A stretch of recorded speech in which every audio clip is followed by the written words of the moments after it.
Papuna Lesheva is the Deputy Governor, National Bank of Georgia.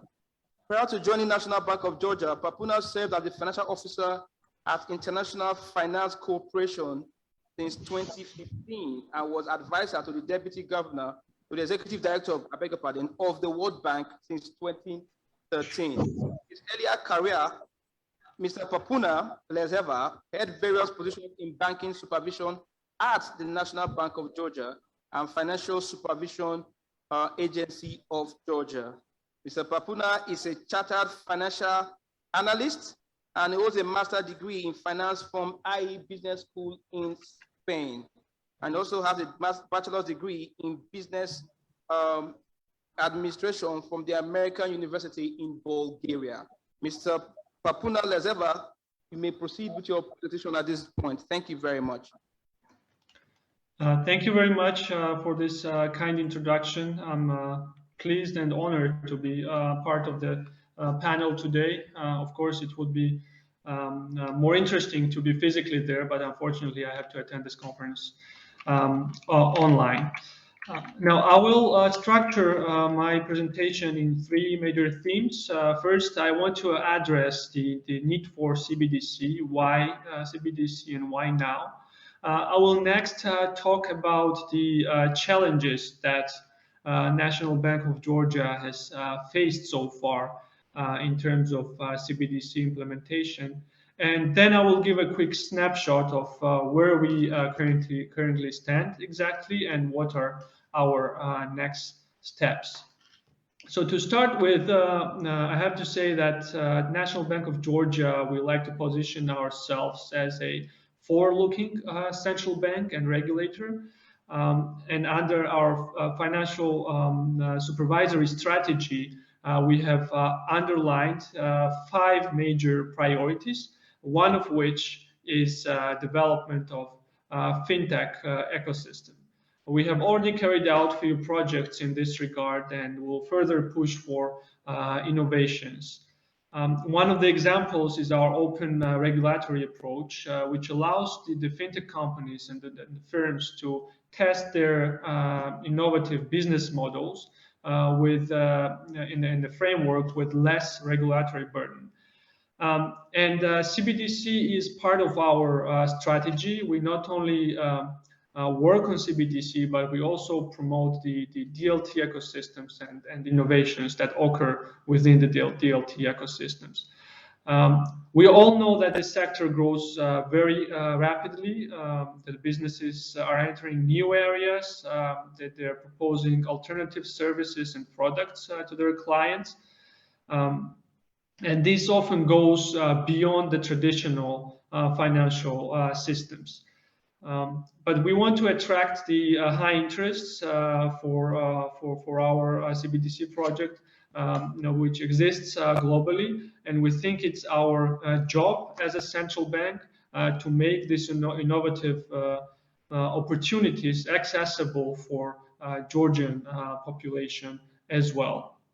And CBDC is one of the cornerstones of our strategy, but still it is just one part of the bigger picture. With regard to CBDC specifically, of course, there are obvious reasons why we actively push for its development, like instant payments, the transaction speed, the underlying technical features, accessibility, and then the wide range of new markets and business models that can be tapped. There are also some technological benefits that come with the CBDC, and probably that this is the main part why we want to push for development. Of course, the obvious problems that we're trying to tackle with CBDC are instant payments and transaction costs. But these problems could also be tackled with other solutions, and CBDC is not the only solution that will tackle the instant payments and transaction costs issue. But there are other matters that CBDC will tackle, which is interoperability with other financial systems, the layer of smart contracts, the open architecture, and offline payment options. These are some of the non-exhaustive list of features that traditional payments do not have, payment systems do not have, but it comes with a CBDC. And I have to say, probably the full benefits and full potential of central bank digital currencies are probably still not fully understood, and there is a significant upside. Of course, the introduction of CBDC does not come with the benefits alone, and there are some risks that come with it. The questions like what could be the impact on the monetary system and monetary policy? What could be the impact on banks, the savings, the financial stability? What are the cyber risks that come with CBDC? So these are all the questions on which we have theoretical answers and researches, but these questions have not been answered with real examples and empirical evidences. This is why it is important to move with the CBDC project with ambition, but cautiously. We need to balance, on one hand, the risks that come with it, and the other hand, the benefits that come with CBDC.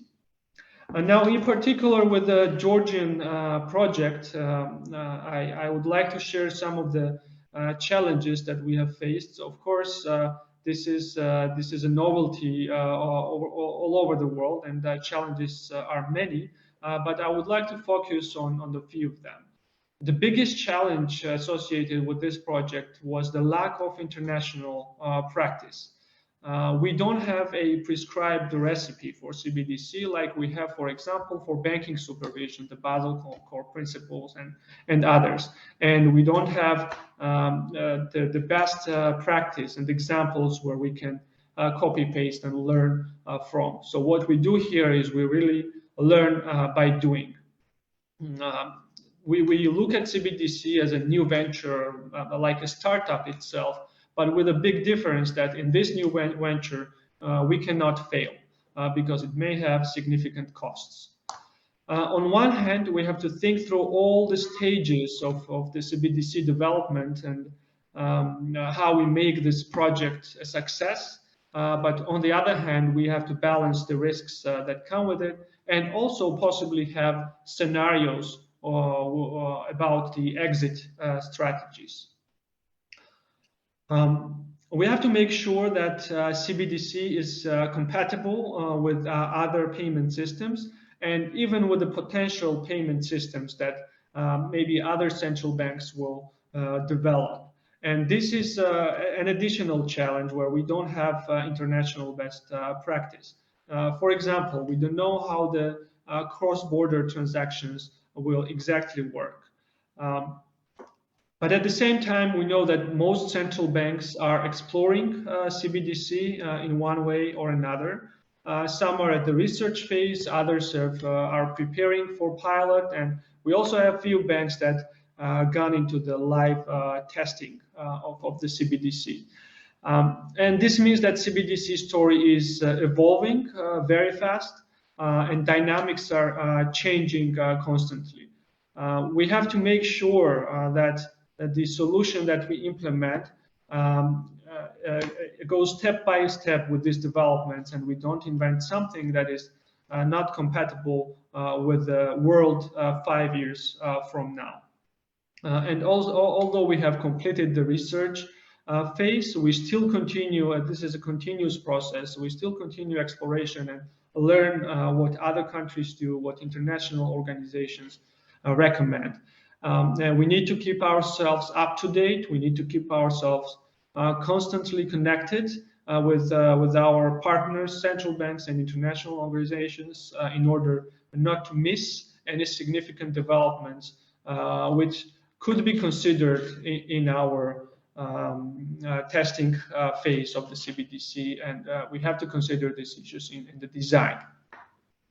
So with these considerations, we have created a concrete and very clear roadmap of how we will launch the product, when to open and expand more complex functionalities to it, and how we ensure fair play among different players and competition in the financial system. And instead of going with the all-inclusive ecosystem for CBDC, for our projects, we chose a modular approach, which means that instead of assembling the full functionality for CBDC with retail, wholesale transactions, and cross-border payments and others, we chose to start small, but think big. The potential of selected technology should be open, so it should have the upscaling potential, but these features will be added gradually, step by step. In this process, we want to make sure that the private sector is involved in all stages where possible, because we at the end are the central bank and we don't deliver final products to the final users. We need intermediaries, we need fintech companies, we need banks, we need other financial sector players to benefit from CBDC implementation. But of course, it is our job to create the minimum basis, the minimum, I would say, minimum viable product on which it could be built upon the new layers, the new business models, which private sector will invent and innovate. Another challenge which could vary country by country and case by case, but I would say probably it's a challenge in most countries, is to convince the local stakeholders, the policymakers, the public. The CBDC is not just another payment system that central bank can implement independently. It has much broader implications on economy, the businesses, the legal system, the fiscal policy, and many other important matters that could be of national interest. This is why we need to work closely with all stakeholders throughout this process and get the public consensus about introduction of CBDC. Considerations based on the feedback that we receive from public, the business, the financial system are very important. So far in Georgia, we've been lucky to receive quite positive feedback and support towards this project. But as this is an important challenge that all countries who are planning to implement CBDC will have to overcome. We all know that in the last decade, payment systems have evolved very rapidly, and I have to proudly say that Georgian population has adopted the new products, the new innovative products very rapidly. So this gives us the sense of optimism that CBDC will also have a high adoption in Georgia. I hope we will be right.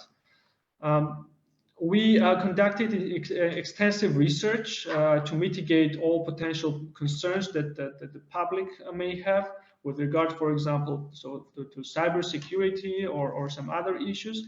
But the true problems will probably evolve during the pilot phase. So this is the job half done. The research phase is, of course, important, but we will learn about the true issues and the true problems during the pilot phase. And it is equally important to communicate with the market and be in close touch with the private sector during the implementation stage.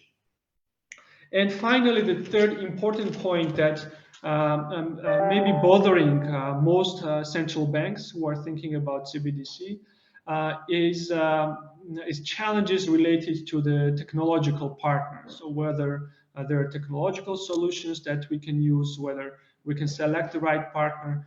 But I will be more ambitious here and say that in reality, this is not a big obstacle. CBDC may be untapped water for most of the central banks, but there are a lot of strong, experienced companies out there in the market which are more than willing to participate in adoption of CBDC solutions. And while demand from the central banks for such technological services is still quite limited, the supply of these services is just huge.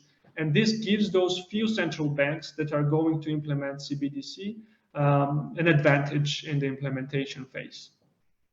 Currently, we're actively working with global technology providers, the global firms, who could be potential partners on Georgian CBDC implementation. We're trying to familiarize ourselves with the existing solutions to understand what are the potential they have. We're trying to share our objectives and get the response on whether our objectives can be achieved with their products. And currently, we have quite intense momentum. Technical challenges in the development stage are really not significant because of the modular approach that we're taking and because of the potential solution providers that we are working with. Until analyzing specific solutions, we have built technical capacity during the research phase as well, which helps us select the right partner. Now, to give you a little more details on where Georgia currently stands and what are the next steps. Now, first of all, as you may understand from my speech already, we have completed the research phase. We completed the research phase around April this year, and it lasted a little over 1 year. After April, we have started to communicate with the potential partners, potential technical partners, to design the best possible solution for digital lari, that's Georgian currency project. And to do so, we have conducted impressive number of meetings with the various CBDC solution providers. We have met with over 70 companies who are most of whom are well-known companies in the market, in order to select the best possible one. The technological capabilities, the models that they have, the scalability potential are all the questions that we were trying to answer while meeting with these companies. And now we have created the short list of these companies with whom we continue a more detailed work. Currently, we're working on the partnership model, the technical decisions, and the final specifications for the CBDC solution. The timeline we have is towards the end of this year. We want to finalize the proof of concept and define more detailed technical specifications. And next year, we'll be ready to start the pilot phase with a selected partner. Of course, this will be done with a modular approach, as I mentioned before, and the features will be unlocked stage by stage. In the initial stage, our goal is to concentrate on the retail CBDC, since we have selected this as our priority, and unlock the API features for the CBDC in order for the fintech companies to leverage the potential of the CBDC. While wholesale and cross-border payments are also in our horizon, this is more of a long-term perspective. All in all, to summarize, this is a very exciting project. This is one of our favorite projects at the central bank.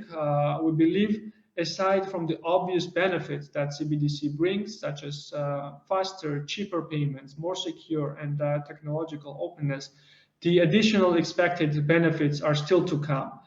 And the true value of CBDC may be still unlocking. The DeFi systems, the smart contracts, the ease of access, the programmable money, and many more features that might not have been evolved so far, observed so far by the central banks, are still to come. And this is all happening while the core traditional means for exchange, the cash, exists. And we clearly see how CBDC can be the future evolution of the cash model. And just to remind you, the cash was invented over 5 centuries ago, and we still are using it, while we've seen technological revolution in 20th and 21st century.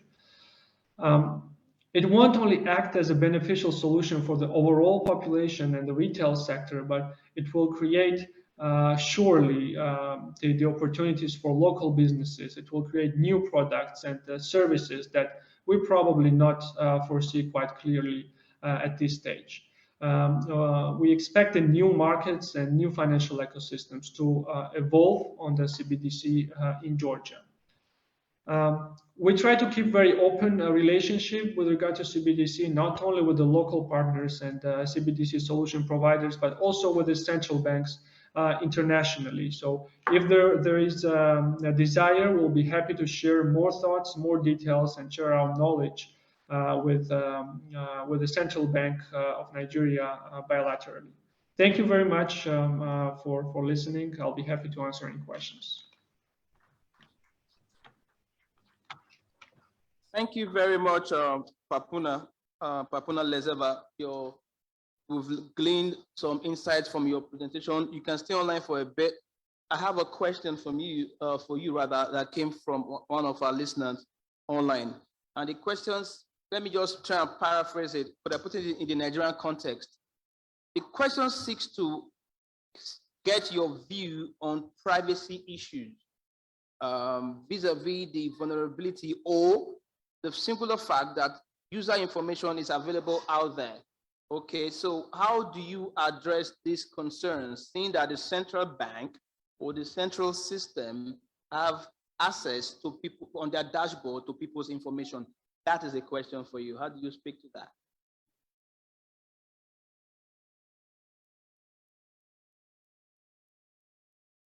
Una? Yes, can you hear me now?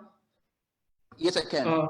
Okay, a very good question, and a question that many people probably have on their mind. On one hand, we have to ensure that CBDC has equal anonymity as does cash, because at the end of the day, CBDC has to compete with cash partially, right? And on the other hand, we have to balance the anti-money laundering and CFT, countering of financing of terrorism risks.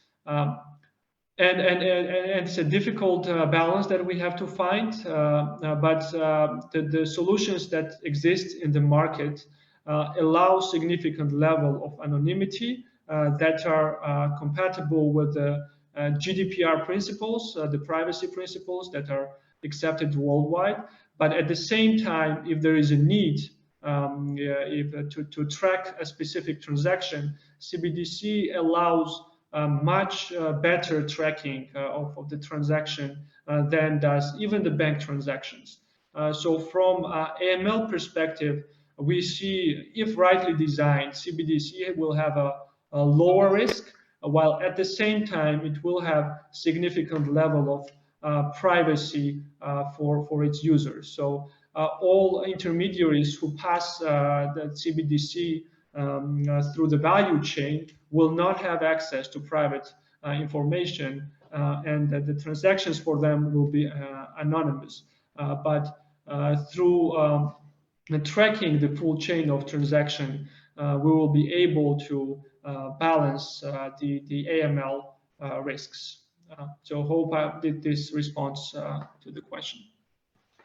All right, thank you very much, Papuna. It's been nice having you on this program.